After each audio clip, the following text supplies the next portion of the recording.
બિરાજેલા ભગવાન સર્વ ઠેકાણે બિરાજેલા છે. સર્વવ્યાપક પરમાત્માની પૂજા સર્વકાળ થાય છે, સર્વ ઠેકાણે થાય છે. કેટલાક લોકો મંદિરમાં ભગવાનની ભક્તિ કરે છે, પણ મંદિરમાંથી બહાર નીકળ્યા પછી પાપ કરે છે. એમને એવું લાગે છે કે ભગવાન તો મંદિરમાં જ બેઠા છે. અહીંયા ક્યાં છે? પરમાત્મા સર્વનો આધાર છે. જગતમાં એવી કોઈ જગ્યા નથી જે ભગવાન નથી. રાજા રહે છે રાજમહેલમાં, પણ રાજાની સત્તા એના રાજ્યના અણુ પરમાણુમાં રહેલી છે. રાજસત્તાને માનવી જ પડે. રાજસત્તાને ન માને તેને સજા થશે. તે રીતે જગતના અણુ પરમાણુના પરમાત્મા બિરાજેલા જ છે.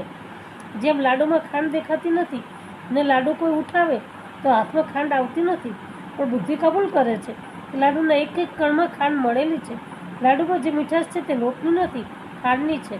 લાડુમાં એક એક કણમાં જેમ ખાંડ મળેલી છે, તેમ જગતના અણુ અણુમાં પરમાત્મા મળેલા છે. આખો દિવસ પૂજા કરો, રસ્તે ચાલતા પૂજા કરો, ઘરના કામ કરતા પરમાત્માની પૂજા કરો. કોઈ પણ જીવને ઈશ્વરથી જુદો ન પાડો. પ્રત્યેક જીવને ઈશ્વરનું સ્વરૂપ સમજીને વ્યવહાર કરો. કોઈ પણ જીવ મળે તો એને માન આપો, હાથ જોડો, જય શ્રી કૃષ્ણ કરો. તે પરમાત્માની પૂજા જ છે. મધુર ભાષણ કરો તે પ્રભુની પૂજા જ છે. કોઈ જીવ સાથે કપટ ન કરો, કોઈ પણ જીવનું અપમાન ન કરો, કોઈ પણ જીવનો તિરસ્કાર ન કરો. પ્રત્યેક જીવમાં પરમાત્મા બિરાજેલા છે. જીવ ઈશ્વરથી જુદો નથી, અને જે વસ્તુની જરૂર છે તે વિવેકથી એને આપો. પરમાત્માની પૂજા છે. યથાશક્તિ બીજાને સંતોષ આપવો, સુખ આપવો, તે પરમાત્માની પૂજા છે. જીવ અને ઈશ્વરમાં તત્વદ્રષ્ટિથી બહુ ફેર નથી. ડાંગર અને ચોખામાં જેટલો ભેદ છે તેટલો ભેદ જીવ અને ઈશ્વરમાં છે. માયાના આવરણ સહિતનું ચૈતન્ય એ જીવ છે. માયાના આવરણથી રહિત ચૈતન્ય એ ઈશ્વર છે. ઘટવચ્છિન્ન અને ઘટાનવચ્છિન્ન આકાશ એક જ છે. ઘડાનું આકાશ અને ઘડા બહારનું આકાશ તત્વ એક જ છે. કેટલાક લોકો એવા હોય છે કે દીકરો ભૂલ કરે, દીકરો બહુ નુકસાન કરે તો મા બાપને જરાય ખોટું લાગતું નથી, પણ નોકર જરાક નુકસાન કરે તો એમને ખોટું લાગે છે, અને પછી એને ગાળ આપે છે, તું મૂર્ખો છું, તને કંઈ અક્કલ નથી. નોકરને ઠપકો આપજો, પણ નોકરમાં ભગવાન છે તે યાદ રાખીને ઠપકો આપજો.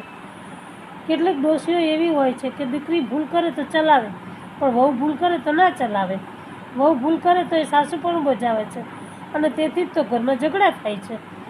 વ્યવહારમાં ઠપકો તો આપવો પડે, પણ વિવેકથી ઠપકો આપો, સમભાવથી ઠપકો આપો.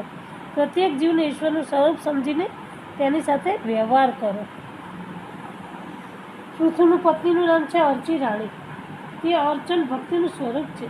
સમાજને સુખી કરવા માટે પૃથ્વીની પ્રત્યેક પ્રવૃત્તિ છે. રાજાને એક જ ચિંતા છે કે મારા દેશમાં કોઈ દુઃખી ન થાય. જેની આંખો પ્રેમ છે તેનું હૃદય વિશાળ છે. તે જ પ્રભુની સેવા કરી શકે છે. પૃથ્વી મહારાજ પરમાત્માનું આરાધન કરે છે. પ્રજાને ધર્મનું શિક્ષણ આપે છે. દુઃખનું કારણ અજ્ઞાન છે. અજ્ઞાન દૂર કરવાનું કામ બ્રાહ્મણનું છે. બ્રાહ્મણ સમાજને જ્ઞાન આપે છે, ધર્મને શિક્ષણ પૂરું પાડે છે. પૃથ્વી મહારાજ ઋષિઓને બોલાવી તેમના દ્વારા પ્રજાને ધર્મનું શિક્ષણ આપે છે. કોઈ દુર્બળ માણસને